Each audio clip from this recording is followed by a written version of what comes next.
வணக்கம். அதிமுக தலைமையை அதிரடியாக விமர்சனம் செய்துவிட்டு லண்டன் சென்று விட்டார் பாஜக தலைவர் அண்ணாமலை. அவரது பணியை நியமிக்கப்பட்ட பாஜகவுடைய ஒருங்கிணைப்பு குழு அதிமுக விவகாரத்தில் அதிகம் விமர்சிக்காம ஒரு சேஃப் பிளே செய்து வரதா பார்க்கின்றோம். பாஜகவுடைய மூத்த தலைவர், அதனது சட்டமன்ற குழு தலைவர் நயினார் நாகேந்திரன் அதிமுக பாஜக கூட்டணி வந்தா மகிழ்ச்சி அப்படின்னு கூட்டணிக்கு ஆதரவாக கூட்டணி வேண்டி ஒரு கருத்தை பதிவு செய்கிறார். இதற்கு பதிலளித்திருக்கிறார் அதிமுகவுடைய பொதுச் செயலாளர் திரு எடப்பாடி பழனிசாமி. என்ன சொல்றாருன்னா, எங்க தலைவர்களை தவறா பேசிட்டாங்க, அதை எப்படி பொறுத்துக்க முடியும்? ஒன்றல்ல ரெண்டல்ல பல முறை பேசிட்டாங்க, அதை எங்களால் ஏற்றுக்க முடியாது. கூட்டணி வெற்றி தோல்வி இதையெல்லாம் விட தன்மானம் தான் ரொம்ப பெரியது அப்படின்னு திரு எடப்பாடி பழனிசாமி சீர. இதற்கு பொருள் என்ன? திட்டவட்டமாக மறுக்கிறாரா?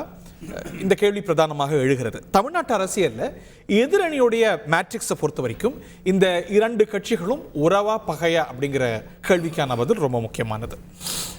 உறவுக்கு பாஜக கை கொடுக்க அதிமுக இப்போது தட்டிவிட இது நிரந்தரமா தற்காலிகமா?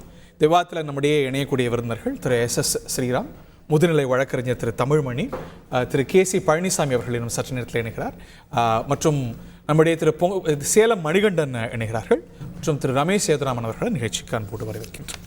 திரு தமிழ்மணி அவர்கள்ட்ட இந்த நிகழ்ச்சியை ஆரம்பிக்கணும்னு நினைக்கிறேன். ஒரு point of no ரிட்டர்னுக்கு AIADMK BJP உறவு போயிட்டுன்னு பார்க்க முடியுமா? இல்லை இந்த கிளேசங்கள்லாம் அரசியலில் நிரந்தர உறவும் இல்லை பகையும் இல்லை அப்படிங்கிற இலக்கணத்தில் வரும்? Sir, point of no return நான் கருதலை. கருதலை. 23 செப்டம்பரில் பிரேக் ஆச்சு. We are not now in 20. ஒரு வருஷம் கிட்டத்தட்ட ஒரு ஆனிவர்சரி. அதை நான் ஏற்றுக்கிறேன். இப்போ பிரேக்கப் ஆனிவர்சரிலாம் கொண்டாடுறாங்கல்ல, அது மாதிரி இல்லை சார். இல்லை, ரீயூனியன்லாம் இருக்குது, பல விஷயங்கள் இருக்குது சார். அரசியலில் கடமை கண்ணியம் கட்டுப்பாடெலாம் தாண்டிட்டோம். எனக்கு தெரிஞ்சது எந்த கட்சிக்கும் பொருந்தும். இது இந்த கட்சி அந்த கட்சிக்கு நான் சொல்லலை. அகாமடேஷன், அட்ஜஸ்ட்மெண்ட், அப்பீஸ்மெண்ட், இந்த 3 தான் அரசியல். இதை வச்சு தான் நீங்கள் தள்ளி போக்குள்ள அங்கே காரி துப்புனா கூட உங்களை பிடிக்கலன்னா திட்டுவேன். என் மேலே உங்கள் கால் படிச்சுனா கூட, சார் அவர் கால் என் மேலே கொடுத்து வச்சுருக்கணும், சாதாரண ஆளா ஹரி கால் என் மேலே பட்டுச்சு. இது வேறு வழியே இல்லை. இதுதான் அரசியல். ஒரு 3-4 விஷயங்களை நம்ம மனசில் வச்சுக்கணும். அவங்க ராஜா சொல்கிறாரு, இதுவரைக்கும் இந்தியாவில் இப்படி ஒரு 3 மாதம் 4 மாதத்துக்கு எங்கேயாவது கமிட்டி போட்டிருக்காங்களா? இல்லைங்கிற. ஏன்னா மாநில தலைவர்கள் படிக்க போகிறதில்ல, இவர் போகிறாரு. இல்லை சார், இந்த மாதிரி 7 மாதமெல்லாம் வந்திருக்குது. 7 மாதம் அவர் கேசவ விநாயகம் ஒரு 3 பேரெல்லாம் அதெல்லாம் கேட்குறாரு. இங்கே இருந்தவர் தான் இப்போ அந்த கேள்வியில் சாணக்கியத்தனமாக கேட்டது. அவர் சொல்லிட்டார், ஆமாம் இதுதான் முதல்ல இந்தியாவில் இப்போ ஒரு கமிட்டி போடுறோம். இதில் என்ன சிக்னிஃபிகன்ஸ் நினைக்கிறீங்க? ஒரு சபிக்ஜன்னு பார்க்குறீங்களா? இல்லை சார், ஒரு விஷயம். அவங்க ஒரு தலைவரை போட விரும்பலை. திரு அண்ணாமலையோட ஆப்சன்ஸில் ஒரு தலைவரை போட விரும்பலை. ஒரு கமிட்டியை போடுவோம். இந்த 3 மாத கேப்பில் இவங்களால் அந்த கேப்பை க்ளோஸ் பண்ண முடியும். ஆனால் இந்த அதிமுக பாஜக கேப்பையா? எக்ஸாக்ட்லி. அது அவங்க மேண்டேட்னு நினைக்கிறீங்களா? That is what I consider sir. I understand it to be correct also. திரு அவங்க போட்ட ஆளும் பார்த்தீங்கன்னா அவர் மாதிரி கொஞ்சம் எப்பவுமே ஒரு புலி மாதிரி சீர்றவர் ராஜா. அதனால தான் அவர் கோர்ட்டை பற்றி என்ன கருத்து சொல்லிட்டு அப்புறம் போய் மன்னிப்பு கேட்டு வாயில் வார்த்தைகளை யோசித்து பேசுகிறவர் இல்லை. அவருக்கு அடுத்து இவர் எடப்பாடி பழனிசாமி சொன்னார் அவர் அண்ணாமலையை பற்றி, இவருக்கு நாக்கும் வாய்ந்தான் புழுதுறோம்னு. அந்த மாதிரி ஒரு ஆளை தான் போட்டிருக்கிறாங்க. அவர் நேற்று சொன்னார், எத்தனை பேர் கவனிச்சிங்கன்னு தெரியல, பழனிசாமி நண்பர் தலைவர். Please, that is where you and I disagree. அவர் பயன்படுத்திய வார்த்தை பழகுவதற்கு இனிமையான தலைவர். நண்பர்னு சொல்லியிருந்தா என்னுடைய பார்வை வேற மாதிரி இருக்கும். தலைவர்னு சொன்னால் இது வேற சார்.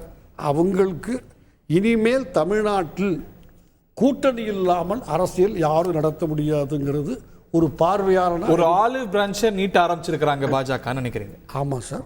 அப்படி அதை பெறுவாரா பழனிசாமி? அதை பெறுவாரா பழனிசாமி உங்க சார்? பெரிய பழனிசாமிக்கும் தன்மானம் முக்கியம், நான் ஒன்றும் மறுக்கலை, நான் அக்செப்ட் பண்ணுறேன், நானும் அதான். ஆனால் எனக்கு தெரிஞ்ச வரைக்கும் இல்லை, அவர் திரு பழனிசாமி ஸ்டடி பண்ண வரைக்கும் மைனாரிட்டி அவர் எதிர்பார்க்குற கிறிஸ்டியன் முஸ்லீம் ஓட்டு திரும்பி அவர்கிட்ட வருவதற்கான வாய்ப்பு இருப்பது போல தோன்றவில்லை. இன்னும் 1.5 வருஷம் இருக்குது சார். மேயில் தான் எலெக்ஷனு, 25 மேயில் ஒரு ஃபுல் 1 இயர், இங்கே ஒரு 3 மாதம், அக்டோபர் நவம்பர் டிசம்பர், அங்கே ஒரு ஜான்வரி, ஒரு 1.5 வருஷம் இருக்குது. ஸோ பட்ட காயங்கள்லாம் ஆறத்துக்கு காலம் இருக்குங்கிறீங்க? காலம் இருக்குது. இவங்க ரிப்ரோச்மெண்ட்டுக்கும் ஒரு காலகட்டம் இருக்குது. இன்னொன்று, தன்மானத்தையும் தாண்டி ஒரு தலைவன் தன்னுடைய கட்சியை காப்பாற்ற வேண்டிய பெரும் கடமை இருக்கிறது எல்லா தலைவனுக்கும். Very interesting. I take it forward. தன்மானம் தான் முக்கியம் அப்படிங்கிறாரு. இன்னைக்கு பொறுத்த வரைக்கும் என்ன கேள்வி எழுதுன்னா, பாஜக குழந்தையும் கிள்ளி விட்டு தொட்டிலையும் ஆட்டுதா? தன்மானம் எல்லாருக்கும் முக்கியம். அது ஒரு எடப்பாடி அவர்களுக்கு மட்டும் முக்கியம் இல்லையே, பாஜகவுக்கும் தன்மானம் முக்கியம். உங்களுடைய பேச்சுக்கள் யாரை எப்படி காயப்படுத்துன்றதை நீங்கள் அன்னைக்கு யோசிச்சிருக்கணும். உங்கள் தன்மானம் எப்படி முக்கியமோ அதே தான் எல்லாருக்கும். நீங்கள் என்னமோ பாஜகவுக்கு ஆயில் லீஃப் கொடுக்குது இல்லையா, அதெல்லாம் நம்மளா பேசிக்க வேண்டியதானுங்க இல்லையா? நான் அந்த மாதிரிலாம் எதுவும் பார்க்கல. அண்ணாமலை என்னைக்கு வெளியில் லண்டனில் அமிச்சு இங்கே யாராவது ஒரு தலைவர் வருவாங்களான்னு எதிர்பார்ப்புகள் வேணால் அதிமுகவில் இருந்திருக்கலாம். இன்றைக்கி இந்த போட்ட குழுவே அது ஒரு நீங்கள் கேட்ட சாரை கேட்டது தான் கிளியர் சமிக்கை தான். இங்க தலைவர்கள் மாற்றம் இல்லை, அதுதான் இந்த கிளியர் தலைவர்கள் மாற்றம் இல்லாமல் உங்களால் அப்ரோச் மாறுதோ. Let me complete. அப்ரோச் மாறணும். அப்ரோச் ஒன்றும் எதுவும் மாறலையே. டெய்லி காத்த நினைச்சா அதிமுகவை பாஜக திட்டினாதான் சண்டையை உறுதிப்படுத்த வேண்டுமா? தேவையில்லை. எதிர்வினை வினையை நீங்க ஏதாவது ஆட்டினீங்கன்னா எதிர்வினை ஆற்றுவார்கள். அப்ப இப்போ கூட தான் ராஜா அவர்கள் பேசினாங்க, கார்பரேட் கம்பெனின்னு சொன்னாரு, பாஜகவை சொன்னாங்கன்னு யாரோ அதிமுக தலைவர்கள் சொன்னதுக்கு அவர் எதிர்வினை ஆட்டினாரு. அதிமுக தான் கார்பரேட். ராஜா எவ்வளவு காரமா சொல்வார்னு திரு தமிழ்மணி சொன்னது போல நிச்சயமாக எதிர்வினை இருந்தது. என்னங்க அவ்வளவு காரமா இருந்தது? அதுவும் நம்ம டிசைட் பண்றது இல்லைங்க. அந்த மூமெண்ட்ல அவர் என்ன ரிப்ளை இத சொல்லுங்க, முக்கியம் இத சொல்லுங்க. நயினார் நாகேந்திரன் சொன்னாரு, அது காரமா இருந்தா அது என்ன ரகம்? என்னங்க நயினார் நாகேந்திரன் சொன்னது என்ன ரகம்? வந்தா மகிழ்ச்சின்னு.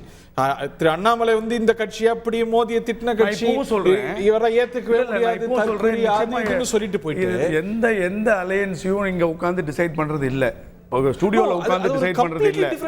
அது அதிமுக அவர்களுடைய தலைமை டிசைட் பண்ணும். பாஜகவுடைய மாநில தலைவர் அப்ரோச்சும் லெட் மீ கம்ப்ளீட் நோ பாஜகவுடைய தேசிய தலைமை தான் டிசைட் பண்ணும். ஸோ இங்கே கூட்டணி வருமா வராதான்றதை நம்ம நிச்சயமாக இன்னைக்கு சொல்ல முடியாது. ஆனால் பாஜகவை நம்பி அதிமுகவை நம்பி பாஜக நிச்சயமாக இல்லை. அது மாற்று கருத்து. நீங்கள் இன்றும் நாங்கள் டிசைட் பண்ணுவோன்ற மனநிலையோடு நீங்கள் பாஜகவை அணுகினால் அது நிச்சயமாக அது ஒரு பெரிய மனோபாவத்தோட அணுக முடியாது. இன்னைக்கு மியூச்சுவல் ரெஸ்பெக்ட் தன்மானம் சொன்னார் பார்த்தீங்களா, அந்த தன்மானம் எல்லாருக்குமான தன்மானம். அந்த மியூச்சுவல் ரெஸ்பெக்ட் இருந்தால் ஒருவேளை மத்திய பாஜக நினைத்து பார்க்கலாம் என்று என்னுடைய தனிப்பட்ட தாட்டா இருக்கு. அவ்வளவுதான். ஆலிவ் லீவ் கொடுக்கறது, அவங்கள தாஜா பண்றது, அதெல்லாம் பாஜக இப்போ இருக்கிற தலைவர் யாரும் பண்ற மாதிரி எனக்கு தெரியல. அப்படிலாம் தப்பா நினைச்சிடாதீங்க. திரு மணிகண்டன். தந்தி டிவி நேயர்களுக்கு வணக்கம். ஹரி, முதல்ல இந்துக்களுடைய முக்கியமான பண்டிகையான விநாயகர் சதுர்த்திக்கு வாழ்த்து தெரிவித்த மரியாதைக்குரிய அஇஅதிமுகவினுடைய பொதுச் செயலர் திரு எடப்பாடி பழனிசாமி அவர்களுக்கு மனமார்ந்த நன்றியை தெரிவிக்கிறேன். இந்துக்களுடைய முக்கியமான இந்த பண்டிகைக்கு வாழ்த்து தெரிவிக்காத முதலமைச்சர் மு.க.ஸ்டாலினுக்கும் தாவேகா தலைவர் விஜய்க்கும் கூட என்னுடைய நன்றியை தெரிவித்து நான் இதை ஆரம்பிக்கலாம் அப்படின்னு நினைக்கிறேங்க. இப்போ நம்ம முன்னாள் நண்பர் ஸ்ரீராம் ஏதோ சொன்னாருங்க. அதாவது அதுக்கு முன்னாடி தமிழ்மணி சாருக்கு இன்னைக்கு ஒரு கண்டனத்தை தெரிவிக்கிறேங்க. என்னன்னா, நீங்க ஏதோ பேசி வச்சுட்டு அவரை முதல் ரவுண்ட்ல கூப்பிட்டுட்டீங்க. பேசுறதெல்லாம் அவரே பேசிட்டாரு. எனக்கு என்ன சப்ஜெக்ட்னே இப்ப தெரியல. இருந்தாலும் ஏதாவது பேசுறோம்னு வச்சுக்கோங்க, எல்லா கருத்தையும் அவரே சொல்லிட்டாருங்க. என்னன்னா சார், இன்னைக்கு வரைக்கும் 2026 வரை பாஜகவோடு கூட்டணி இல்லை அப்படின்னு திரு எடப்பாடி பழனிசாமி அவர்கள் சொன்ன ஸ்டேட்டஸ் கோ தான் நான் தொடர்றதா நினைக்கிறேங்க. முதல் பாயிண்ட் இதுதாங்க. அதே மாதிரி இப்போ இன்னைக்கு டெல்லி இதுக்கு போயிருக்காரு, லண்டன் போயிருக்கிறாரு. அவர் இன்னமும் தலைவராக தொடர்றார் அப்படின்னா, நான் ஏற்கனவே உங்கள் தந்தி டிவியில் சொன்னேன், இருகோடுகள் தத்துவங்க. ஒற்றையாளாக அகில இந்திய தலைவர் நட்டாவுக்கு மேலே நானுன்னு நினச்சி செயல்பட்டுக்கிட்டு இருந்தவருக்கு இன்னொரு கூட்டு தலைமை அப்படிங்கிற மாதிரி ஒரு கோஆர்டினேஷன் கமிட்டி போட்டிருக்கிறாங்களே sir, in his Sriram absence, மூலமா sir. நான் ஒரு கேள்வி கேட்கிறேன் ரமேஷ் சேதுராமூர்த்தி சார். அவர் கேப்டனா இருக்கட்டும் சார். அவரு கேப்டனை நிறைய பேர் இந்திய கிரிக்கெட் டீம்ல கேப்டனா ஒருத்தர் போட்டு டம்மியா கூட வச்சிருப்பாங்க. வைஸ் கேப்டன் தான் மேட்சே நடத்துவார். ராஜா கையை வச்சா அது ராங்கா போவாதுன்னு நம்புறவங்க நான். என்ன விஷயம் அப்படின்னு கேட்டீங்கன்னா, 3 மாதத்துல அரசியல் ரீதியா திரு அண்ணாமலை அவர்கள் ஏதாவது அறிக்கை விட முடியுமா? அவர் அந்த மாதிரிலாம் அந்த நேரத்துக்காகத்தான் அவங்க ராஜாவை பயன்படுத்தி இருக்கிறாங்க. மரியாதைக்குரிய தமிழ்மணி அவர்கள் வந்து ராஜாவும் புலி மாதிரி பாய்ச்சலாக பேசக்கூடியவர் நான் ஏற்றுக்கிறேன்னா, தன்னுடைய சித்தாந்த எதிரி யார், தன்னுடைய பொது எதிரி யார் அப்படின்னு நிதர்சனமாக புரிந்து கொண்டு தெரிந்து கொண்டு பேசுபவர் திரு ஹெச் ராஜா. ஆனால் தன்னுடைய எதிரி யாருன்னே தெரியாமல் கூட உங்களை தோளில் சுமந்த தோழன் யாருன்னு புரியாமல் தானாக தன்னுடைய சுயநலத்துக்காக ஒரு எதிரியை ஃபிக்ஸ் பண்ணிக்கிட்டு சீர்னவர் திரு அண்ணாமலை அப்படிங்கிறது நான் இந்த இடத்துல கோபம் பாஜக மேல இல்ல, அதாவதுங்க அண்ணாமலை மேல. சார் என்னுடைய தனிப்பட்ட கருத்து சார். நான் சொல்ற கருத்துக்கு அதிமுக பொறுப்பாகாது. நிச்சயமா அதிமுக தொண்டர்களாகட்டும், அதிமுகவுடைய தலைமையாகட்டும், அண்ணாமலை வந்து அதிமுகவுடைய தலைவர்களை தொடர்ந்து காழ்ப்புணர்ச்சியோடு பேசுறதுனால ஒரு பெரும் கோபத்தில் இருக்கிறாங்க. கூட்டணி முறிவுக்கான ஒரு 70% காரணம் அண்ணாமலைன்னு தான் கேட்குறேன். ஹரி, நான் ஒன்று கேட்குறேன்.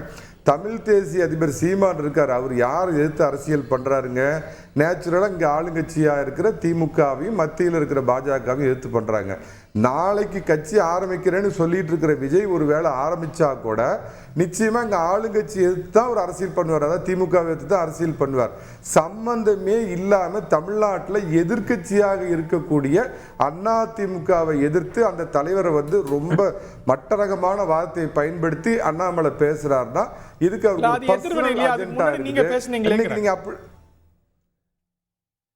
சார் இது வந்து அம்மா காலத்திலேயே நடந்திருக்கு சார். அம்மா ஒரு காலத்தில் தமிழக 98 நினைவுங்க, தமிழக பிஜேபியோடு எனக்கு கூட்டணி கிடையாது, மத்திய பிஜேபியோடு தான் கூட்டணின்னு ஒரு காலத்தில் அறிவிச்சு நான் வாஜ்பாயோடையும் திரு அத்வானியோடையும் தான் யஸ்வந்த் சின்ஹாவோட தான் பேசுவேன் அப்படின்லாம் அறிவிச்சிருக்கிறாங்க சார். நான் என்ன சொல்ல வரேன்னாங்க, பாஜகவை பொறுத்த மட்டும் அதோட கூட்டணி அறிவிக்கிறது அப்படிங்கிறது அது மத்திய தலைமை அறிவிக்கும், பார்லிமெண்டரி போர்டு அறிவிக்கும். அதிமுகவை பொறுத்த மட்டும் யார் ஆர்பி உதயகுமார் அறிவிப்பாருங்களா? எடப்பாடி பழனிசாமி அவர்கள் தான் ஏகோபித்து அந்த கூட்டணியை பற்றி அவர் இது பண்ணணும். இந்த அடிப்படை முதல்ல பாஜகவிலிருந்து வந்து பேசுறவங்க. அதான் அண்ணாமலைக்கு இந்த கமிட்டி போட்டதுக்கு ஒரு காரணமே என்னன்னு கேட்டீங்கன்னா, அகில இந்திய தலைவர் நட்டாவோட ரோலை அவர் பண்ணதான் நான் கேள்விப்பட்டேன். ஏன்னா போறப்ப இவங்களோட கூட்டணி கிடையாதுன்னு ஒரு இதுவரைக்கும் ஹெச் ராஜாவோ இலகணேசனோ சிபி ராதாகிருஷ்ணனோ பொன் ராதாகிருஷ்ணனோ தமிழிசையோ முருகனோ அறிவிச்சதில்லை. ஆனால் தன்னிச்சையா ஒரு மாநில கட்சியினுடைய தலைவர் மாதிரி இவர் அறிவிச்சதுனால தான் அண்ணாமலைக்கு ஒரு கொட்டு விழுந்திருக்குது. அதே மாதிரி இது வந்து பாஜக எழுதின ஒரு காதல் கடிதம் அப்படின்னு அவங்க தந்தி டிவியில குறிப்பிட்ட மாதிரி கிட்டத்தட்ட அந்த அறுவர் கமிட்டி பார்த்தீங்கன்னா எதிரி யார் தான் பாஜகவோட அலையன்ஸுக்கு ரொம்ப டெஸ்பரேட்டா இருக்காரு மணிகண்டன்.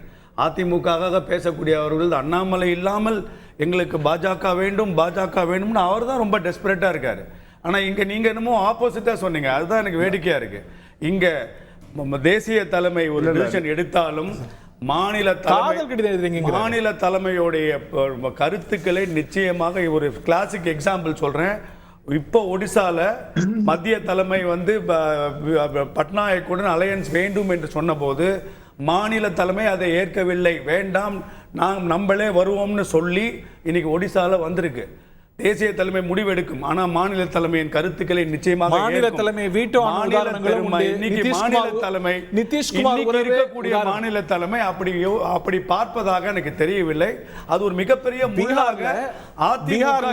மாநில தலைமை நிதிஷ்குமாரோடு உறவு வேண்டாம் என்றது. அந்த முள்ளின் ஒரே ரெமிடி அந்த மாநில தலைவரை ஏற்றுக்கொண்டால் அது நல்லபடியாக சுமூகமாக போக வாய்ப்பு இருக்கிறது. அண்ணாமலையை தவிர்த்து பாஜகவை இங்கே போல் ஆட்டலாம் என்று நினைத்தால் அது நடக்க போவது இல்லை. அவர் லண்டனுக்கு இன்னும் 6 மாசம் எடுத்துட்டு வந்தாலும் இங்க ஒண்ணும் நடக்காது, ஒண்ணும் பண்ண முடியாதுங்கிறது. நான் ஒண்ணு சொல்லிடுறேங்க. கூட்டணி முறிஞ்சு வெற்றிகரமா இன்னைக்கு ஒரு ஆண்டை தொற்றுச்சு. நான் ஒண்ணு கேட்கிறேன், 2024 பாராளுமன்ற தேர்தலில் வேண்டும் மோடி மீண்டும் மோடி, மத்தியில் மோடி மாநிலத்தில் எடப்பாடின்னு ஒவ்வொரு அதிமுக தொண்டனும் சொல்லிக்கிட்டு இருந்தான், சொல்ல தயாரா இருந்தப்ப 2026 தேர்தலில் எடப்பாடி பழனிசாமி நாங்க முதலமைச்சரா ஏத்துக்க மாட்டோம் அப்படின்னு சொன்ன ஒரு நபரோட எந்த கட்சி போய் கூட்டணி வைப்பாங்க? என்ன இவர் பேசுறாரு லாஜிக் இல்லாம? அப்படி தன்னிச்சையா அறிவிச்ச ஒரு தலைவர் போன தேர்தலில் மத்தியில் சில சர்க்கிள்கள் ஏற்படும் தெரிஞ்சவொடனே கடைசி நேரத்தில் அண்ணாமலை பத்தி கவலைப்படாம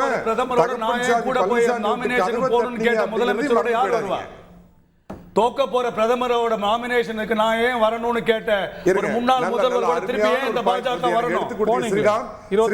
எங்க போறீங்க? 24 அப்படிதானே பண்ண அது பேச்சு சொன்னதானே அண்ணாமலை சொன்னதானே நானாவா சொன்னேன் கேள்விக்கு அதற்கான பதில் தானே 2019 அண்ணாமலை பாஜகவிலே இல்ல சார், அவர் கட்சியில சேர்ந்தது 2026ல. அப்ப இந்த ராஜ ரகசியத்தை அண்ணாமலை கிட்ட சொன்ன மூத்த பிஜேபி தலைவர் யாருன்னு பேரை வெளியிட சொல்லுங்க சார். ஏன்னா அவர் இப்ப கட்சியிலே கிடையாது. கட்சியில இருக்காரோ இல்லையோ, கட்சியில் இருந்தால்தான் அந்த உணர்வு வரணும்ன்ற அவசியம் இல்லை. பிஜேபி கட்சியில் இருக்கும்போது சொன்னால்தான் அந்த உணர்வு வரணும்ன்ற அவசியம் இல்லை. பேசுவதற்கும் உண்மைக்கும் நிறைய வேறுபாடு இருக்குது சார். நீங்க அதிமுக இல்ல, நீங்க இன்னைக்கு அதிமுக பேச வரலையா? அந்த மாதிரி தான் என்ன பேச வரலையா? நீங்க அதிமுகவில் இல்ல, நீங்க அதிமுகவில் இல்லை, ஆனால் நீங்க இன்னைக்கு எடப்பாடி அவர்களுக்கு பேசுறீங்க. அந்த மாதிரி அன்னைக்கு அண்ணாமலை அந்த கட்சியில இல்லாட்டாலும் அந்த அந்த ஒரு முடிவிற்கு அவர் அதை ஏற்றுக்கொள்ளவில்லை. அவ்வளவுதானே. எந்த தலைவர் வந்து இந்த ரகசியத்தை சொன்னார் அதை சொல்லுங்க. இதுல இருந்தே தெரியுது அவர் உண்மைக்கு மாறா பேசக்கூடியவர்னு.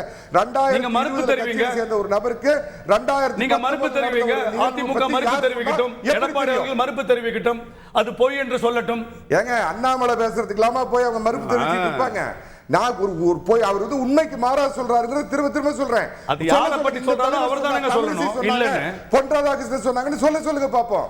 அண்ணாமலை வந்து உண்மைக்கு மாறா பல தகவல்களை பேசுறாங்கிறதுக்கு நான் ஒரு அருமையான உதாரணம் எடுத்து சொல்லியிருக்கேன். இதை மறுத்து சொல்லுங்க பார்க்கலாம். நீங்க திரு கே.சி. பழனிசாமி, இந்த உறவுல போன காரத்துடைய உச்சம் கடந்த வாரத்தெல்லாம் பார்த்தோம், அது சற்றே தணிந்து வருதோ உங்க பார்வையில்? இல்ல திரு பழனிசாமி உறுதியா இருக்கிறார் பாஜக கூட்டணி கிடையாது அப்படிங்கிறது தான் அவருடைய பேட்டி உணர்த்துதுன்னு நினைக்கிறீங்களா? இல்லை, எடப்பாடி பழனிசாமி அப்படி உறுதியாக இருப்பதாக இருந்தால் அவருடைய பதில் என்னவாக இருந்திருக்கணும்னா, சித்தாந்த ரீதியில் பாஜகவுக்கு எங்களுக்கும் ஒத்து வராது, அதனால் மைனாரிட்டி பட் வெவ்வேறு விஷயங்கள் இருக்குது, அதுக்கு ஒரு கொள்கை ரீதியாக எங்களால் அவர்களோடு இணைந்து பயணிக்க முடியாது என்பதாகத்தான் அந்த பதில் இருந்திருக்கணும். மாறாக அவர் சொன்னது அண்ணாமலை என்கிற ஒரு தனி மனிதர் மீது இருக்கிற விருப்புகள் வெறுப்புகள், அந்த பேச்சு. அவர் கோபம் பாஜக மேல அண்ணாமலை மேல. அவருடைய போட்டியே, அவருடைய அந்த எதிர்ப்பு உணர்வே அண்ணாமலை என்கிற அந்த தனி மனிதன் மீது தான் இருக்குதே ஒழிய பாஜக என்கிற அந்த கட்சியின் மீது வந்து இல்லை. அப்ப அவர் சொல்லுவதிலிருந்தே இன்டைரக்டா என்ன தெரியுதுன்னா, minus Annamalai we are open அப்படிங்கிற செய்தியை தான் அது. அப்படி ஒரு செய்தி வருது இல்லை? ஏங்க, ஒரு பாஜகல ஒரு மாநில தலைவர் என்பவர் ஒரு 3 வருடங்களுக்கு ஒரு முறை நியமிக்கப்படுகிறவர், அவ்வளவுதான். ரெண்டாவது, இது போல காங்கிரஸ் காலத்திலிருந்து மாநிலங்களில் இருக்கிற அந்த தேசிய கட்சிகளில் அந்த தலைவரது முடிவுக்கு மாறாக மத்திய தலைமை முடிவுகள் வந்து எடுத்திருக்கிறாங்க. அப்ப அதே போன்ற முடிவுகள் இங்க வந்து சாத்தியம். ஆனா அப்ப அவர் எதிர்த்து போராட வேண்டியது மத்திய பாஜகவை, எதிர்த்து போராட வேண்டியது பாஜகவினுடைய அந்த இந்துத்துவ கொள்கைகளை. அப்பதான் நமக்கு அந்த மைனாரிட்டி ஓட்டு வறுமை ஒழிய அண்ணாமலை என்கிற அந்த தனி மனிதன் சென்ட்ரிக் போகும் பொழுது இது இவரா அண்ணாமலைக்கு வேல்யூ ஏற்றி கூட்டுக்கிட்டு இருக்கிறார். ஒன்று. ரெண்டாவது, சரி கொச்சையா பேசிட்டாருன்னு சொல்றாங்க. சீமான் வந்து மெரினால இருக்கிற நினைவிடங்களை பத்தி கொச்சையா சொன்னாரு. அதுக்கு ஒரு மறுப்பு கூட, ஒரு கண்டனம் கூட வந்து திரு எடப்பாடி பழனிசாமி சீமானுக்கு தெரிவிக்கல. ஒன்று. இரண்டாவது பார்த்தீங்கன்னா, பாஜகவும் என்ன செய்யறாங்கன்னா, திட்டமிட்டு சைட்ர புல்லிங் பண்றாங்க. இப்ப நீங்க அதிமுக நேரடியாக களம் காண வேண்டியது திமுகவை. நம்முடைய போட்டி என்பது மாநிலத்தில் ஆளுகிற திமுகவை அப்புறப்படுத்தி ஆளுகிற கட்சி. பாஜக தான் சென்டர் ஸ்டேஜ் எடுத்துக்கிறதுக்கு அதிமுக வம்பு கிழித்து நாங்க பெரிய இயக்கம். நீங்க நயினார் நாகேந்திரன் சொல்றாருன்னு வச்சுக்கோங்க, அதை இவர் எடப்பாடி பழனிசாமி இக்னோர் பண்ணிட்டு ஸ்டாலின் குறித்தோ திமுக குறித்தோ வலிமையான விமர்சனங்களை வச்சுட்டு நமக்கு போட்டியாளர் திமுக தான், இல்லாத கட்சியை நாம எங்க பேசிட்டு இருக்கணும் அப்படின்னு இக்னோர் பண்ணிட்டு போறதானே வந்து ஒரு பெஸ்ட் பாலிசியா இருக்க முடியும். நீங்க திமுகவை எதிர்த்து வெற்றி கொள்ளணுமா, இல்ல பாஜகவினுடைய சித்தாந்தங்களை எதிர்த்து நாம் தேர்தலை ரெண்டு சந்திக்கணும். முக்கியமான விஷயங்கள் சொல்லியிருக்கிறீங்க. அதாவது அதிமுகவுடைய இன்றைய ப்ரையாரிட்டிஸ் தப்பா இருக்கு அப்படிங்கிறாரு. யாரை எதிர்க்கணுங்கிறதுல அதை வந்து அவங்க திசை மாறி போறாங்க. இன்னொன்னு, அவர் வந்து பிரச்சனை அண்ணாமலை மேலதான் ஃபிக்ஸ் பண்றாரு தவிர பாஜகவுக்கும் அவருக்கும் எந்த ஒரு மாறுபாடும் இருக்கிற மாதிரி இந்த பேட்டியிலேருந்து வெளிப்படலைங்க. ஓரளவுக்கு சரி. ஏன்னா அவரு பாஜகவினுடைய தலைமையை பற்றி ஒரு வார்த்தை கூட தொடர்ந்து திரு பழனிசாமி பேசல. அந்த ரொம்ப டிக்னிஃபைடாக நடந்துக்கிறார். நான் பல இடங்களில் பாராட்டியிருக்கிறேன். அவர்கள் மேல் குற்றம் குறை சொல்லவே இல்லை. ஆனால் கூட்டணி கிடையாது. பிரிவுடைய பொலிட்டிக்கல் பெனிஃபிட் என்ன? மைனாரிட்டிஸ் எங்க ஓட்டு போடுவாங்க? எப்படி உங்களை ட்ரஸ்ட் பண்ணுவாங்க? அதுதான் சார், மைனாரிட்டி ஓட்டு வாங்க முடியாது. நானே முதல் கருத்தில் சொன்னேன். அதனால் சார் இன்னைக்கு இருக்க சினேரியோ புரிஞ்சுக்கோங்க. 24 பாராளுமன்ற தேர்தல் உணர்த்திய பாடம் எல்லா அரசியல் கட்சிகளுக்கும் 2 கூட்டணிக்கு மேல நின்னால் அது யாருக்கும் லாபம் கிடையாது. 2 கூட்டணிக்கு 2 கூட்டணிக்கு மேல் நின்னால் இது வாக்கு செதறத சொல்றீங்க? ஆமா, அது எப்படி வேணா எடுத்துக்கங்க. அவங்களுக்கு 2 கூட்டணிக்கு அது ஒரு பெரிய பாடம்னு நான் கருதுகிறேன். அப்போசிஷன் யூனிட்டிங்கிறது அதாவது எது யார் கூட வேணாலும் சேருங்க. 2 ஃப்ராண்ட் 3 ஃப்ராண்டா வந்துச்சுன்னால் மிக நிச்சயமாக 3 பேருக்கும் பாதிப்பு. 1. நம்பர் 2, இவருக்கு குறைஞ்சபட்சம் 6% ஓட்டு இருக்கு விஜய்க்கு. அது ஒன்றும் நீங்கள் மறுக்கிறதுக்கு இல்லை. ஒருத்தர் 7ங்கிறான், ஒருத்தர் 3ங்களாம். அது வித்தியாசம் இருக்கத்தான் செய்யும். அது அவர் திமுக ஒரு மாநில சட்டசபை தேர்தலில் இருக்கிற ஆளுங்கட்சியை எதிர்த்து குற்றங்கள் சொல்லி கடுமையாக சாடினால்தான் அவர் ஓட்டு கேட்க முடியும். அதிமுக அவர் குற்றம் சொல்லி சாடி அவருக்கு பாக்கி கிடைக்காது. இதை நீங்கள் பேசிக்காக அக்செப்ட் பண்ணீங்கன்னா அவர் திமுகவோட போக முடியாது. அதிமுகவோட இல்லை, நான் ப்ராசஸ் ஆஃப் எலிமினேஷனில் சொல்கிறேன். நீங்கள் கேட்குற கேள்விக்கு நான் பதில். அவர் திமுகவோடு கூட்டு சேர்ந்து 26 சட்டசபை என்ற தேர்தலை சந்திப்பது என்பது சாத்தியமே இல்லை என்று நான் கருதுகிறேன். அதை நீங்கள் ஏற்றுக்கொண்டால் அவருக்கு இருக்க அடுத்த ஆப்ஷன் அதிமுக தான். விஜய்க்கு ஒரு 2 திராவிடியன் மேஜர்ஸ்ல ஒரு மேஜரோட கூட்டணி முதல் தேர்தலில் வச்சு அது நல்லா இருக்குமா அவருக்கு? என்ன, அவர் வந்து ஒரு புது ஃபோர்ஸா, அவர்கிட்ட நீங்க ஒரு ஃப்ரெஷ் ஃபோர்ஸா அவரை எஸ்டாப்லிஷ் பண்ணிக்க முடியுமா? நீங்க வேற ஒரு தளத்துக்கு இப்போ கூப்பிட்டு போயிட்டீங்க. இன்னைக்கு வரைக்கும் ஒரு அரசியல் கட்சியாக மாறலை. கிட்டத்தட்ட ஒரு ரசிகர் மன்றம் ஒரு பெரிய அளவில் இருக்குது. எது நான் கேட்டேன், அவருக்கு என்ன தெரியும் அரசியலில்? டிவியில் கேட்டேன், ரேஷன் அரிசி என்ன விலைன்னு தெரியுமா? எத்தனை தடவை இந்த டிஎம்கே கவர்மெண்ட்டு இபி ரேட்டு ஏச்சுன்னு தேர்த்துச்சுன்னு தெரியுமா? டிரான்ஸ்போர்ட் ஒர்க்கர்ஸுக்கு எத்தனை வருஷமாக பென்ஷன் கொடுக்காமல் இருக்குது, அதுக்கு காரணம் என்னன்னு எதுவும் அவருக்கு தெரியாது. ரொம்ப சிம்பிள் சார். அவருக்கு ஒரு பர்மிஷன் எப்படி வாங்குறதுன்னு தெரியல கான்ஃபரன்ஸுக்கு. ஏன்னா பொலிட்டிக்கல் பார்ட்டி இல்லை. நான் அவர் தவறாக தனிப்பட்ட முறையில் குற்றம் சொல்லலை சார். நான் என்ன செய்கிறேன், கட்சி ஆரம்பிச்சிருந்தேன்னா 31/8 ரிட்டையர் ஆன ஒரு ஐஏ பிடிச்சி அவனை நீ தான் எனக்கு கன்சல்டன்ட், இந்த 3 லட்ச ரூபா செக்கு தர, போய் கையில் பிடிச்சிக்கிட்டு வா. அவன் கிட்ட வேலை செய்ய எஸ்பி கையை கும்பிட்டு 21 கேள்வியில் 18 கேள்வி கிடையாது, 3 கேள்வி முடிஞ்சு போயிருக்கும் 2 நாளில். இல்லை, இப்போ விஜய் ஏடிஎம்கே எல்லாம் கூட்டணிக்கு வாய்ப்பு இருக்குங்கிறது நீங்கள்? எனக்கு டிஎம்கே இல்லைங்கிற தியரி நீங்கள் ஒத்துக்கிட்டீங்கன்னால் இன்னொரு திராவிடியன் மேஜரோட வந்து, நான் ரொம்ப சிம்பிளாக தான் பேசுகிறேன் சார். டிஎம்கேயோட அவர் கூட்டு வைக்கிறதுக்கான வாய்ப்பு இல்லை என்று நான் ஆணித்தரமாக கருதுகிறேன். அதை நீங்கள் ஏற்றுக்கிட்டீங்கன்னா சார், நான் எங்கேயாவது ஆரம்பிக்கணும் இல்லையா, அங்கே ஆரம்பிக்கிறேன். ஓகே, அதை ஒத்துக்கிட்டீங்கன்னா இது 2 இருந்துச்சுன்னால் அவர்களுக்கு திரு எடப்பாடி பழனிசாமிக்கு பாஜக நான் புரிந்து கொண்ட வரை அவர் முதலமைச்சர் 26 கேண்டிடேட்னு ஒத்துக்க தயாராக இருக்கிறாங்க. பல வார்த்தைகள் சொன்னதெல்லாம் பிஜேபி ஏடிஎம்கே விஜய் எல்லாம் ஒரு அணியில் வர வாய்ப்பு இருக்கு. என்ன தப்பு என்ன கட்சியில் புரிஞ்சுக்குங்க. இல்ல பாமகவும் சேர்த்து நாம் சேர்த்து பிடிச்சிடுறேன். ஒரு கிராண்ட் அப்போசிஷன் அலையன்ஸ். எக்ஸாக்ட்லி. இல்லை சார், ஒரு கொஞ்சம் இருங்க. அதைத்தான் அவங்க இதில் பண்ணாங்க பாண்டிச்சேரியில்.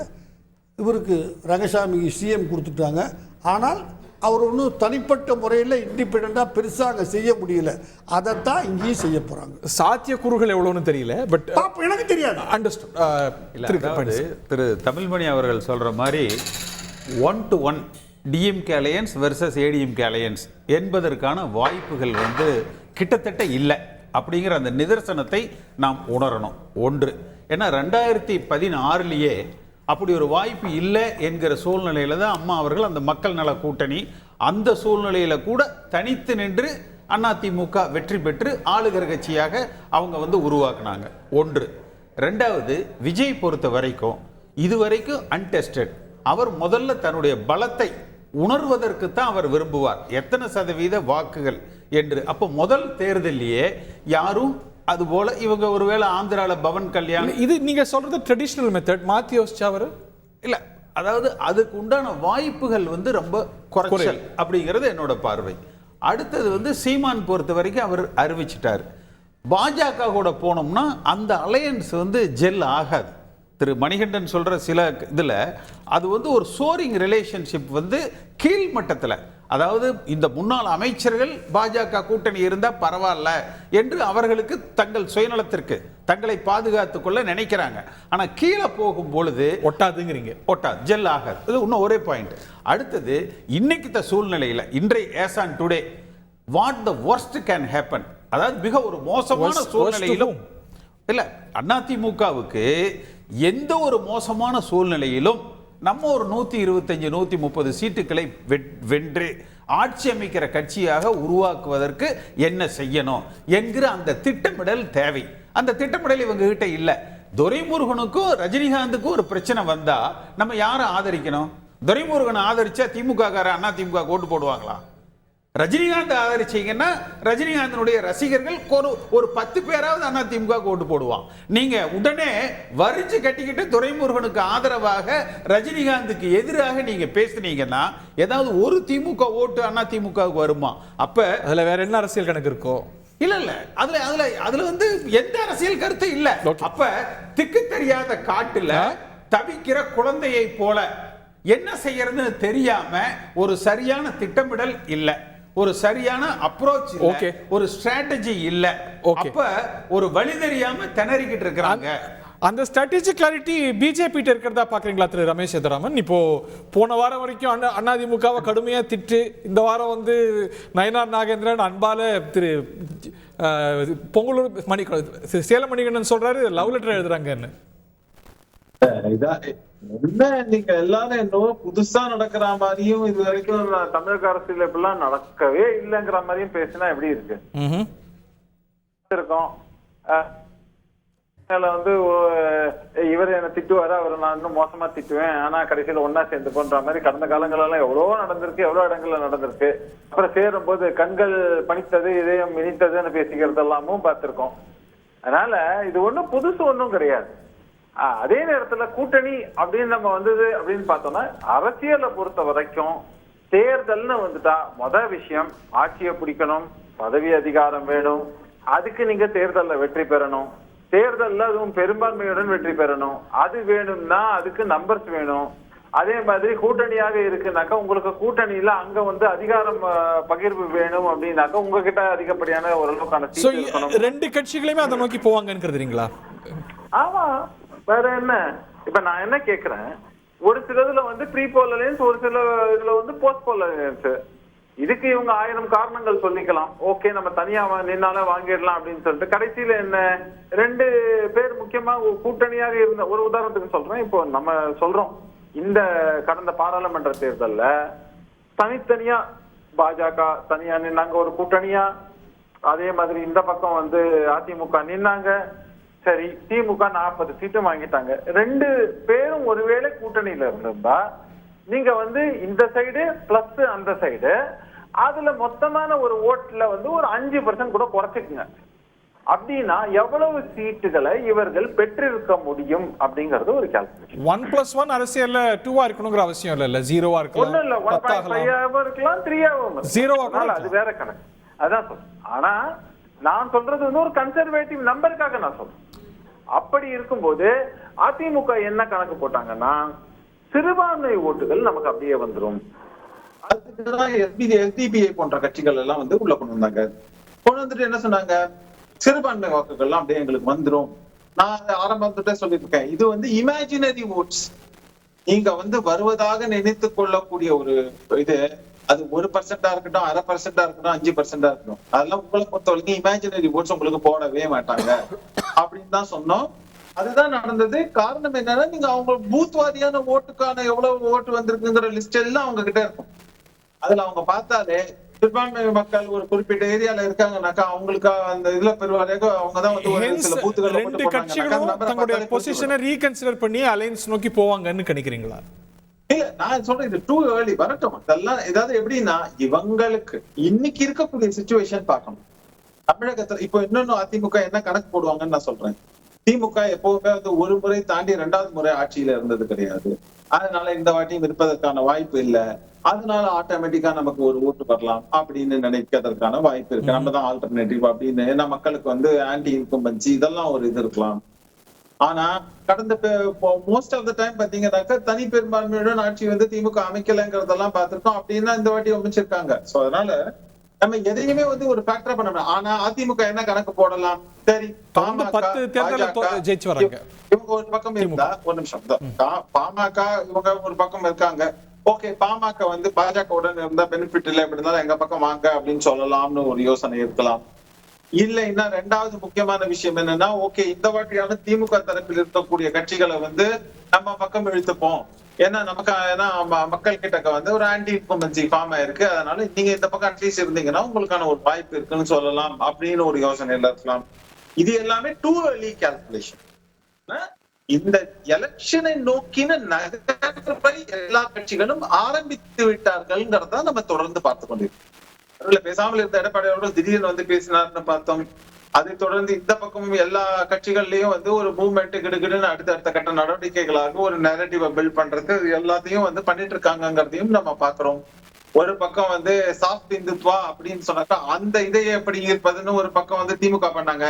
அதுக்கு கிரிட்டிசிசம் வந்ததுக்கு இப்போ லேட்டஸ்டா நடக்கக்கூடிய ஒரு இன்சிடென்ட் வந்து ஒரு கவுண்டர் இதுல வந்து தங்களுக்கு சாதகமாக அதை வந்து ஒரு ப்ரொஜெக்டும் பண்றாங்கிறதையும் நம்ம பாக்குறோம். ஆக இதுல எல்லா தரப்பிலையும் ஒரு அரசியல் நகர்வுகள் நடந்து கொண்டேதான் இருக்கிறதுங்கிறதான் நம்ம எல்லாம் மூவ்ஸ் அண்ட் கவுண்டர் மூவ்ஸ் அடுத்து எதை நோக்கி போகுதுன்னு பாக்குறோம். திரு கே.சி. பழனிசாமி ஒரு முறை இல்லை, தொடர்ந்து சொல்லி வந்திருக்கிறார் திரு எடப்பாடி பழனிசாமி. 2026 கூட்டணி இல்லைங்க, இனி பாஜகவோட கூட்டணி இல்லை அப்படின்னு. இப்போ நீங்க பிஜேபி ஆலு பிரான்ச் நீட்டலாம், இல்லை அதற்கான முயற்சிகள் பரஸ்பரம் கூட இருக்கலாம். நிலைப்பாடு மாத்தினா எப்படி பார்க்கப்படும்? ஸோ அவர் வந்து அமைக்க மாட்டார் அப்படிங்கிற ஒரு கன்வென்ஷனல் புரிதல் தானா, இல்லை தாண்டிய கணக்குகள் இருக்கா? இல்லை, அவர் இன்றைக்கு அந்த நேற்று அந்த பதிலில் கூட பார்த்தீங்கன்னா, நாங்கள் ஆட்சிக்கு வரலைனாலும் பரவாயில்ல, அண்ணாமலை இருக்கிற வரைக்கும் நாங்கள் அதை பற்றி சிந்திக்கவே மாட்டோம் என்கிற அளவில் தான் இருக்குது. ஆனால் அப்படி தான் சொன்னாரா? கிட்டத்தட்ட அவர் சொல்வது வந்து நாங்கள் ஆட்சிக்கே வராவிட்டாலும் பரவாயில்ல அப்படிங்கிறது. முதல்ல நீங்கள் கேடர் பர்செப்ஷன்ல இருந்தும் ஓட்டர் பர்செப்ஷன்ல இருந்து பார்க்கணும். ஒரு தலைவர் இதே என்ன சொல்லணும், பாஜகவையும் வீழ்த்தி திமுகவையும் வீழ்த்தி 2026 ஆளப்போவது அதிமுக, பொறுத்திருந்து பாருங்க. அவர் அப்படி வந்து நாங்க ஆட்சிக்கு வராட்டியும் பரவாயில்ல சொல்லலைங்க. அவருடைய வார்த்தைகளை நீங்க வெற்றி தோல்வியில அரசியல் பிரச்சனை இல்லை. தோல்வி பத்தி பேசுறீங்க. கடந்த நீங்க செய்ய ஒரு தேர்தல் களத்துக்கு நீங்க போகையிலேயே ஜெயிச்சாலும் பரவாயில்ல தோத்தாலும் பரவாயில்லைன்னா தனிப்பட்ட எடப்பாடி பழனிசாமின்னு பிரச்சனை இல்லை, அது தனி மனிதன். நீங்க ஒரு கட்சியினுடைய பொதுச் செயலாளர். அப்ப பப்ளிக் பர்செப்ஷன் எப்படி இருக்கும்? உங்களை நம்பி இருக்கிற நீங்க சொல்றீங்களா 2 கோடி பேர் தொண்டர்கள் இருக்கிறாங்கன்னு, அவங்க என்ன வந்து நினைப்பாங்க? அப்ப அவருடைய செல்ஃப் கான்பிடன்ஸ் ரொம்ப குறைச்சலாக இருக்குது. ஒன்று. இரண்டாவது, ஜெயலலிதா அம்மா 96 அதிமுக வரலாறுல படு தோல்வி அப்படின்னம்னா அது 96. அந்த 96 அன்றைக்கு கூட இருந்த அமைச்சர்களே போட்டி அதிமுகன்னு ஒன்றை வந்து உருவாக்கி ஒரு பிரச்சனையாச்சு. என்கிட்ட ஜெயலலிதா அம்மா சொல்லி அந்த போட்டி அதிமுகவை நான் அவர்களை பேசி அதிமுகவோட இணைச்சேன். 2001 மீண்டும் ஆளுகிற கட்சியாக அதிமுக. அப்ப உங்களுடைய நோக்கம் என்னவாக இருக்கணும்? முதல்ல அதிமுகவை ஒருமுகப்படுத்தணும், வலிமைப்படுத்தணும். நமக்குள்ள இருக்கிற அந்த போட்டிகள் அல்லது உங்க சிலபஸ் கொண்டு வரீங்க இப்போ, அது எல்லாத்தையும் மறந்துட்டு பர்செப்ஷன் முதல்ல அதிமுக ஜெயிக்க போகுதுங்க, இந்த முறை ஆட்சி அதிமுக ஆட்சி வரப்போகுது அப்படின்னு ஒரு பர்செப்ஷனை நீங்க கிரியேட் பண்ணீங்கன்னா சீமானோ விஜயோ பாஜகவோ அல்லது பாஜக கூட இருக்கிற மற்ற கூட்டணி கட்சிகள் நீங்க பாஜகவை ஐசோலேட் பண்ணிட்டு பாஜகவோடு பயணிக்கிற மற்ற கூட்டணி கட்சிகளை நீங்க வேணா பார்லிமெண்ட்ல நாங்க பாஜக கூட போறோங்க, ஆனா வர்ற சட்டமன்றத்துக்கு நாங்க அதிமுக கூட தான் போவோம். அதே போல திமுகவோட பயணிக்கிறவர்களுக்கு ஒரு டெம்ப்டேஷன் வரும், ஏன்னா கட்சி வலிமையா இருக்குதுங்க, எப்ப தேர்தல் நடந்தாலும் ஆளப்போகுது அதிமுக என்கிற அந்த ட்ரெண்டை வந்து முதல்ல செட் பண்ண பர்செப்ஷனை வலுப்படுத்துறத பத்தி பேசுனீங்க. திரு மணிகண்டன் எடுத்துட்டு போன நினைக்கிறேன். திரு மணிகண்டன், இந்த பர்செப்ஷனுக்கு இவர் கட்சியில் இருக்கிற மற்ற ஃபோர்ஸஸ் ஒன்று சேரணுமா, இப்போ பேசியவங்க எல்லாம் சேர்க்கணுமாங்கிறது தனி. ஆனா இன்னைக்கு இருக்கிற அதிமுக மீண்டும் தேர்தலுக்கு போகும்போது ஒரு வலிமையான ஒரு அப்போசிஷனா ஒரு பர்செப்ஷன் கொடுக்குதா? ஸோ அந்த பர்செப்ஷனுக்கு ஒரு வலுவான கூட்டணி அப்படிங்கிறது இன்னெவிட்டபிள் இல்லையா?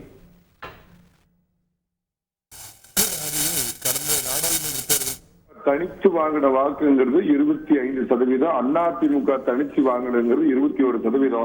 கூட்டணி அடிப்படையில அப்படின்னு பாக்குறப்ப திமுக வந்து 45க்கு மேற்பட்ட பர்சன்டேஜ் வாங்கினாங்க. சோ கூட்டணி தான் வெற்றி தோல்வியை வந்து தீர்மானிச்சது அப்படிங்கறத முதல் பாயிண்ட் நல்லபடியா புரிஞ்சுக்கணுங்க.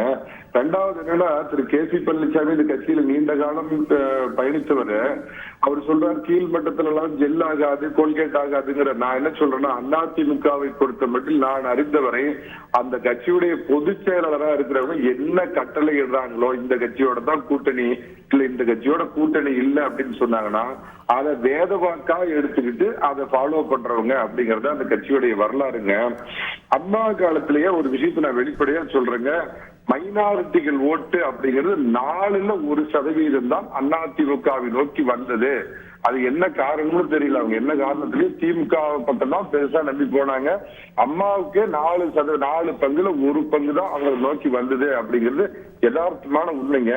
இன்னொன்னு நான் கேக்குறேங்க, அதிமுகவுடைய டிஎன்ஏ என்ன விட திரு கே.சி. பழனிசாமி அவர்களுக்கு தெரியும். மத்தியில் ஆளுங்கட்சியை வந்து திமுக பண்ற மாதிரி கண்மூடித்தனமான எதிர்ப்பு அரசியலை பண்ண கட்சி கிடையாது. மொரார்ஜி தேசாயோடையும் சரி, இந்திரா காந்தி அம்மையாரோடையும் சரி, வாஜ்பாயோடையும் சரி, ராஜீவ் காந்தியோடையும் சரி நல்ல ஒரு நட்பை பாராட்டினாங்க. இல்லைன்னா விலகி இருப்பாங்களே ஒழிய. சார் ஆல்ரெடி திமுக கம்பு சுத்துறாங்க சார். வீட்டுல குழாயில தண்ணி விளைனாலும் ஆர்.என். ரவி காரணம், என் வீட்டுல கேஸ் தீர்ந்து போயிட்டாலும் மோடி காரணம். ஒரு பலமான பாஜக எதிர்ப்பு அரசியல பண்றப்ப அதே வழியில அதிமுகவும் பயணிச்சா என்ன பலன் கிடைக்கும்? அதனால அவர் என்ன சொல்றாரு, ஒரு பக்கம் கூட்டணியை பலப்படுத்துறாரு, ஆனா பாஜகவை புறந்தள்ளுங்கிறாரு. யாரோட கூட்டணி இருக்கீங்க சார்? ரெண்டாவது நான் ஒண்ணு நினைக்கிறேன், விஜயோட அரசியல் திமுகவுக்கு ஒரு பெரிய அடியா இருக்கு. எந்த அடிப்படையில விஜய் ரெண்டு முக்கியமான விஷயத்தை சொல்லியிருக்கீங்க, அதுக்கு நான் பதில் வாங்கிட்டு வரேன். இல்ல, அதாவது 96 நான் இப்ப குறிப்பிட்டு சொன்னதே, அதிமுக தொண்டன் அதிமுக ஓட்டு போடல. அந்த 96ல நடந்த உள்ளாட்சி தேர்தல் கூட்டணி காரணமா?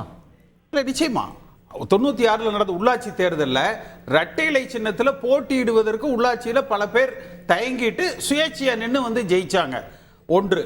ரெண்டாவது, இன்னொரு பாராளுமன்ற தேர்தல் அப்ப இந்த கிராம தேவதைகளுக்கு அந்த ஆடு கோழி பலியிடக்கூடாதுன்னு சொன்ன பொழுது அதை எதிர்த்து அதிமுகவை தோக்கடிச்ச அதிமுக 2004ல சொல்றீங்க. அதனால நீங்க வந்து அவங்கள வந்து நீங்க டேக் இட் as granted.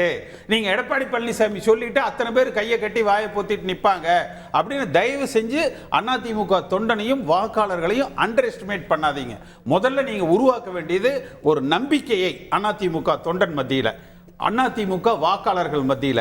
அடுத்து ஆளப்போவது அதிமுக அப்படிங்கிற பர்செப்ஷன் பாலிடிக்ஸ், நேரேட்டிவ் பாலிடிக்ஸ், இப்படின்னா கிலோ என்ன விலை அப்படின்னு கேட்கிற அளவுல தான் இன்றைய செயல்பாடுகள். அதற்கு சரியான உதாரணம் ரஜினிகாந்த், துரைமுருகன். திரு ரமேஷ் கிட்ட கேட் பண்ணிக்கிறேன், ரெண்டு தரப்புல இந்த அப்ரோச் மாறும் நினைக்கிறீங்களா? அதுக்கான ஸ்பேஸும் ஸ்கோப்பும் இருக்குன்னு நினைக்கிறீங்களா? நான் தெரியாது. ஏன்னா இல்ல காரணம் என்னன்னாக்கா, நிறைய பெர்முடேஷன் காம்பினேஷன்ஸ் இருக்கு. ஒரு பக்கம் பாஜகவின் கூட்டணிகள்ல ஒரு சில கட்சிகள்ல, இன்னொரு பக்கம் வந்து அதிமுக வந்து தனியா நின்று காட்டுறோம் அப்படின்னு ப்ரூவ் பண்ணிட்டதுனால அதை வச்சு ஒருவேளை அவங்க வந்து கூட்டணி இதுல வந்து மற்ற கட்சிகளை, அதாவது திமுகவின் கூட்டணியில் இருந்து கொண்டு இப்போ வந்து விமர்சனங்கள் செய்து கொண்டு இருக்கக்கூடிய ஒரு சில கட்சிகள் ஒருவேளை வருவாங்களான்னு எதிர்பார்க்கறாங்களா அப்படிங்கறதெல்லாம் நம்ம பார்க்கணும். காரணம் என்னன்னா, இப்போ அங்க கூட்டணியில் இருக்கக்கூடிய கட்சிகள்லாம் என்ன யோசிக்கிறாங்க அப்படின்னாக்க, அதிகார பகிர்வு. இங்க கூட்டணி இதெல்லாம் ஓகே, நீங்க வந்து எப்பவும் வந்து சென்ட்ரல் கவர்மெண்ட்ல வந்து பதவிக்கு வந்தாக்க நீங்க வந்து அங்க மினிஸ்டர்ஷிப் எல்லாம் கேட்கறீங்க, எல்லாம் வாங்கிக்கிறீங்க. ஆனா மாநிலத்துல மற்ற மாநிலங்கள்ல பொதுவா வந்து கூட்டணி ஆட்சி அமைக்கப்பட்ட கூட்டணி இதுல வந்து ஆட்சி பகிர்வுங்கிறது வந்து எல்லாத்தையும் பண்றாங்க இல்லையா? அந்த மாதிரி நாங்கள் ஏன் எதிர்பார்க்க கூடாதுங்கிற அளவுல பேச்சுக்கள்லாம் எழுகிறது. அப்படிங்கிற பட்சத்துல டு கிளாரிஃபை, இப்போ திமுக கூட்டணியில இருந்து சில கட்சிகள் வந்ததுன்னா அதை வைத்து ஒரு பலமான கூட்டணி பாஜக தவிர்த்து அமைக்கிறதுக்கு அதிமுக முயலும், அது அவங்களோட ப்ரையாரிட்டி. அதான் சொல்றேன், எனிதிங் பாசிபிள்ங்கறேங்க. நான் தான் சொல்றேன், இந்த ஸ்டேஜ்ல வந்து நம்ம எல்லாமே பேசுறதெல்லாம் ஸ்பெகுலேஷன் தான். புரியுதா? நம்ம வந்து ஏன்னா 1.5 வருஷம் இருக்கு. இந்த 1.5 வருஷத்துக்கு வந்து நம்ம கடைசி 6 மாசத்துலதான் வந்து நகர்வுகள் எப்படி இருக்குங்கிறதெல்லாம் நம்ம கிட்டத்தட்ட சொல்ல முடியும். பட் பிஜேபியை பொறுத்த வரைக்கும் அண்ணாமலை நிலைப்பாடுதான். அவங்க வந்து ஒரு பாதையை ஏற்கனவே தீர்மானிச்சுட்டாங்க. அண்ணாமலை வந்து ஒரு ஐகான பாஜக உருவாயிட்டாங்க. அந்த பாதையில இருந்து மாறுறதுக்கான வாய்ப்பு பிஜேபிக்கு இஸ் டூ லேட். அது பாஜக தான் சொல்லணும். I am not the right person to say. அதனால ஏன்னா பாஜகல வந்து ஒவ்வொரு வாட்டி பல தலைவர்களை வைத்து பல தேர்தல்கள் சந்திக்கப்பட்டிருக்கிறது. அதனால இருப்பாங்களா? I'll take that forward to Mr. Sriram. I will not be able to say anything. Understood. Sriram முன்னெடுத்து போன நினைக்கிறேன். திரு ஸ்ரீராம், அண்ணாமலை அவர் வந்து 2 திராவிட கட்சிகளும் எதிரி, நம்ம பயணம் வந்து நம்ம பாதை வந்து ட்ராஜெக்டரி செட் பண்ணியாச்சு அப்படின்னு இருக்கு. அதுல இருந்து பாஜக மாறாதுன்னு கருதுறீங்களா நீங்க? முதல்ல Thiru Annamalai is an investment for பாஜக. அதை முதல்ல புரிஞ்சுக்கோங்க. அவருக்கு கூட்டின்னு வந்ததுக்கு காரணமே ஏதோ 3 வருஷம் இருந்துட்டு அவரை மாத்திரான ஐடியால இல்லை. செகண்ட்லி, நீங்கள்லாம் சொன்ன நோட்டா கட்சியிலேருந்து இன்றைக்கி 11% தனிப்பட்ட முறையில் 18% கூட்டணியாக இன்றைக்கி ப்ரூவ் பண்ண ஒரு தலைவர். அந்த தலைவரை எதுக்காக ஒரு தலைமை மாற்றும்? Point number 1. அவர் வேற இடத்துல பயன்படுத்திக்கலாம், தேசிய அளவில் முக்கியத்துவம் கொடுக்கலாம், தமிழ்நாட்டில் பாதி மாற்றுறதுக்கு ஒரு கட்சி வந்து எந்த கட்சியை நம்பி இருக்கிற சில கட்சிகள் வேணால் எதிர்பார்க்கலாம். ஆனால் பாஜக தன்னை வளர்த்து கொள்ள வேண்டிய ஒரு கட்டாயம். தன்னை இந்த தமிழ்நாட்டில் வளர்க்கணும்னா அந்த ஒரு இளம் தலைவர், ஒரு ப்ரூவ் பண்ண தலைவர், அவருடைய இன்புட்ஸ் தான் மேலோங்கி நிற்கும். உங்களுக்கு நான் இப்போ திருப்பியும் சொல்கிறேன், கூட்டணியை வேண்டாம் எதுவுமே இன்னைக்கு நம்ம பேச முடியாது. ஆனால் பாஜகவை வேஸ்ட் லக்கேஜ் என்று சொல்பவர்கள் சொன்னவர்கள் இப்போ கூட சமீபத்தில் நாங்கள் போட்ட பிச்சைன்ற வார்த்தையை நான் சொல்ல முடியாதுன்னு சொல்லியவர் அவர்லாம் இனிமேல் பேச முடியாதுன்றதான் என் பாயிண்ட்.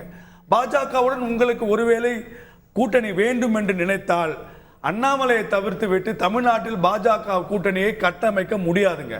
பாஜகவையும் தவிர்த்துட்டு எந்த கட்சியும் கூட்டணியும் கட்டமைக்க முடியாதுங்க. பாஜக ஒரு நிலையை பெற்று விட்டது. அந்த ஃபோக்கஸ் வந்து இன்னைக்கு பின்வாங்க போவது இல்லை. சேருவர்கள் ஒரு பொது எதிரி இன்னைக்கு திமுகவை வீழ்த்த வேண்டும் என்று சொன்னால் எல்லாரும் ஒன்று கூடி தேர்ந்தெடுத்தால் இழுக்கலாம். ஆனால் நான் சொல்வதை நீ கேட்க வேண்டும் என்ற நிலைமையில் இன்னைக்கு பாஜக இல்லை. அதை புரிஞ்சுக்கணும். திரு மணிகண்டன் இறுதி கருத்து கேட்க வேண்டியது இல்ல, அதாவது அண்ணாமலை தொடர்வாரா இல்லையா அப்படிங்கறத அவங்க டெல்லி ஓனரை சொல்லுங்க. அது தமிழ்நாட்டில் முடிவு பண்ண மாட்டாங்க. கேசி பழனிசாமிக்கு நான் ஒரே ஒரு கேள்வி வைக்கிறேன். பாஜக மதவாத கட்சி, மைனாரிட்டி ஓட்டு வராது. பாமக ஜாதி கட்சி, தாழ்த்தப்பட்டவங்க ஓட்டு வராது. சீமானை சேர்த்துக்கிட்டோம்னா மாற்று மொழி பேசுறவங்களோட ஓட்டு வராது. யாரோட கூட்டு வைப்பீங்க? காங்கிரஸ் வராது. அதாவது இவர் பார்த்தீங்கன்னா விஜய் கட்சி வந்து நிச்சயமா அவரே ஒரு மைனாரிட்டிங்கிறதுனால மைனாரிட்டி ஓட்டுகளை திமுகவுக்கு போகக்கூடிய மைனாரிட்டி ஓட்டுகளை பிளப்பார். இது திமுகவுக்கு மிகப்பெரிய ஒரு பாதகமான சூழ்நிலை ஏற்படுத்தும். எதிர்ப்பு சுனாமி அலை அடிப்பதனால இயல்பாகவே அதிமுகவுக்கு ஒரு மிகப்பெரிய சாதகமாக இருக்கும். பாஜகவை பற்றி முடிவெடுக்கிறது கூட்டணி வேண்டுமா வேண்டாமா என்பதை ஒரே ஆள் அதிமுக பொதுச் செயலர் முடிவு பண்ணுவார். அவர் முடிவு பண்ணார்னா கடைக்கோடி தொண்டனும் அதை வேதவாக்கா எடுத்துக்குவான். பாஜக தன்னுடைய சித்தாந்த எதிரி யார் என்ற தெளிவு பிறந்ததினால் 6 பேர் குழு அமைக்கப்பட்டது. ஒருவருக்கு மட்டும் புரியவில்லை, தெரியவில்லை, அவருக்கு இன்னும் எதிரி யார் என்று தெரியவில்லை. 10 seconds. நிச்சயமாக அவருக்கு நன்றாக தெரியும் எதிரிகள் யார் என்று. சுருக்குமாத்திரி கேசிபி, அதாவது இப்ப எடப்பாடி பழனிசாமி பொறுத்த வரைக்கும் செய்ய வேண்டியது தன் கட்சியை வலிமைப்படுத்தி பாஜகவை தனிமைப்படுத்தணும். பாஜகவை தனிமைப்படுத்திட்டு பாட்டாளி மக்கள் கட்சி இந்த பக்கம் வர்றதுக்கு வாய்ப்புகள் இருக்குது. பாஜக மைனஸ் ஒரு அணி அமைக்கிறதுக்கு முயலணுங்கிறீங்க. பாஜகவை தவிர்த்து மிச்ச எல்லா கட்சியும் அந்த கூட்டணியிலிருந்து கொண்டு வரலாம். இந்த 2 அதிமுக அதுக்கு ஒன்றுபடணும். இந்த 2 நடந்துருச்சுன்னா திமுக கூட்டணியிலேயே சலசலப்புகள் வரும். ஒருவர் இருவர் வந்து வெளியேறி இங்க வர்றதுக்கு வாய்ப்புகள் அதிகமாக இருக்கு. இறுதி கருத்து திரு ரமேஷ், ரொம்ப சுருக்கமா. நம்ம சொல்றதுதான், அதாவது தனித்தனியாக கட்சிகள் அவர்களுடைய நாய்ஸ ஆரம்பிச்சுட்டாங்க. ஃபீல்ட் நாய்ஸ. காரணம் என்னன்னா தேர்தலை நோக்கி பயணிப்பது. இது ஒரு பிள்ளையார் சொல்லி தான் பார்க்கணும். இன்னைக்கு பிள்ளையார் சக்தி எதுவுமா ஒரு பிள்ளையார் சொல்லி அப்படின்னு வேணா எடுத்துக்கலாம். இனி வரும் காலங்கள்ல தான் இது எப்படி இருக்க போகுது, அதே மாதிரிதான் கண்கள் பணித்தது இதே படித்ததா இல்லைன்னா வந்து வளர்த்தக்கடா மார்பில் பாய்ந்ததுடான்னு பரப்புறாங்களா, இந்த மாதிரி வரிசையா பல விஷயங்கள்லாம் இருக்கு. அதெல்லாம் பொறுத்து point taken. Thiru Tamilmani, you have the last word. Sir, 3ஆம் தேதி அன்னைக்கு திரு அமித்ஷாவை திரு ராஜாவும் இன்னொரு தலைவரும் எல்லாருக்கும் பேர் தெரியும் சந்திச்சாங்க. எனக்கு கிடைச்சிருக்க தகவல் என்னன்னு சொன்னால், நீங்கள் எடப்பாடியை பேச்சப் பண்ணுங்க அவங்க. ஆமாம் சார், நான் அந்த பொறுப்பெடுத்துக்கிட்டு அந்த வார்த்தையை நான் பயன்படுத்துகிறேன். எடப்பாடியினுடைய ரசிகன்னு எல்லாருக்கும் என்ன தெரியும். ஆனால் அரசியல் கருத்தில் நான் வந்து என்றைக்கும் மாற மாட்டேன். அதனால் இன்னைக்கு கட்சியை 2 இடத்துல பெரிய அளவு வெற்றி அடைஞ்சிருக்கிறாரு திரு எடப்பாடி பழனிசாமி. ஒன்று, இவ்வளவு நாள் பாஜக என்ன பண்ணிச்சு, சசிகலா, தினகர, ஓபிஎஸ் எல்லாம் தூண்டி விட்டுச்சு. என்ன ஆச்சு, தோத்துச்சு. இப்போ வாயவே துறக்கல பாஜக. மிகப்பெரிய பாடத்தை வெற்றிகரமாக எடப்பாடி பழனிசாமி அவங்கள்ட்ட காமிச்சிட்டாரு. இப்போ போதும், இன்னைக்கு யாரும் வாயவே துறக்கலை, முடிஞ்சு. ஒரு சாப்டர் தான் கட்சியை தான் கண்ட்ரோலில் கொண்டு வந்துட்டார். மிகப்பெரிய வெற்றி அவருக்கு. 3வது, இப்போ ஒரு தலைவர் சொன்னார், நீங்களே சொன்னீங்கல்ல, ஏன் வரக்கூடாது நம்ம. அந்த 6 பேரில் 2 பேர் அண்ணாமலையை வெளியேற்றா நம்ம அந்த நாக்காலில் உட்காரலாங்கிற ஆசை வந்து விட்டது. இயல்பு அரசியலில் நான் ஒன்றும் தப்பு இல்லை. அண்ணாமலையை ஒரு டெல்லிக்கு அழைத்து கொண்டு இங்கு வேறு ஒருவை போட்டு அவர் எடப்பாடிக்கு அனுசரணையாக இருந்தால் அவர்கள் எப்படி அதிமுக வீக்கோ அதை மாதிரி பாஜகவும் 26 தோத்து போச்சுன்னா பேச்சு துணைக்கு ஆள் கிடையாது. இதுதான் அண்ணா இவருக்கு மட்டும் இல்லை, எடப்பாடிக்கு மட்டும் இல்லை. அதில் ஒரு கன்வர்ஜென்ஸ் ஆஃப் இன்ட்ரெஸ்ட் இருக்குன்னு பார்க்குறீங்களா? வேற வழியே இல்லையே சார். அதில் நீங்கள் நானும் 2 பேரும் தான் இருக்கோம். நம்ம விரோதி.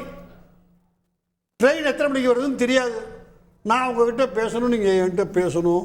இந்த 2 இடத்துல ஜெயிச்சது 3வது இடத்துல தோக்காமல் இருக்கணும்னு சொன்னால் அவங்க எனக்கு தெரிஞ்ச வரைக்கும் அது பெரிய அரசியல் கட்சி. இன்னொன்று, ஒரு திராவிடியன் மேஜரும் ஒரு நேஷனல் பார்ட்டியும் இருந்தால்தான் இனி தமிழ்நாட்டில் ஜெயிக்க முடியும். அது இவங்க இனிமேல் காங்கிரஸ் வந்தால் அப்புறம் பார்த்துக்குவோம். இன்னைக்கு வர்றேன்னு ஒருத்தர் கிட்டத்தட்ட அதனால தான் இனிமையான தலைவருங்கிறாரு ராஜா. நீங்கள் புரிஞ்சுக்குங்க அந்த வார்த்தையை, ப்ளீஸ் அண்டர்லைன் தட் வேர்ட். அதுக்கு அவங்க தயாராக இருக்கிறார்கள் எனக்கு தெரிந்த வரை. இல்லாவிட்டால் இது பாஜகவுக்கும் பேச்சு துணைக்கு ஆள் இருக்காது, அதிமுகவுக்கும் பேச்சு துணைக்கு ஆள் இருக்காது. 2 பேரும் காயங்களுக்கு மருந்து போட்டுக்கிட்டு தான் இருக்கலாம். யார் மனசுல யார் இதெல்லாம் பேச்சு துணைக்கு ஆள்லாம் இருக்குங்க, அது பாஜகவுக்கு இருக்கு, அதுல மாற்று கருத்தே இல்லை. மட்டும் என்னால ஏத்துக்க முடியல. அந்த பேச்சு துணைக்கு நிறைய பேர் இருக்காங்க. யார் மனசுல யாருன்னு தெரிஞ்சுக்கிறதுக்கெல்லாம் இன்னும் காலம் இருக்கு. நீங்க திரு ரமேஷ் சொன்னது போல எல்லாரும் அந்த தேர்தல் 26 நோக்கி நகர தொடங்கிவிட்டது தமிழ்நாட்டு அரசியல். பார்க்கலாம். நிகழ்ச்சியில் பங்குண்ட விருந்தினர்கள், பார்ட்னர்களுக்கு வணக்கம்.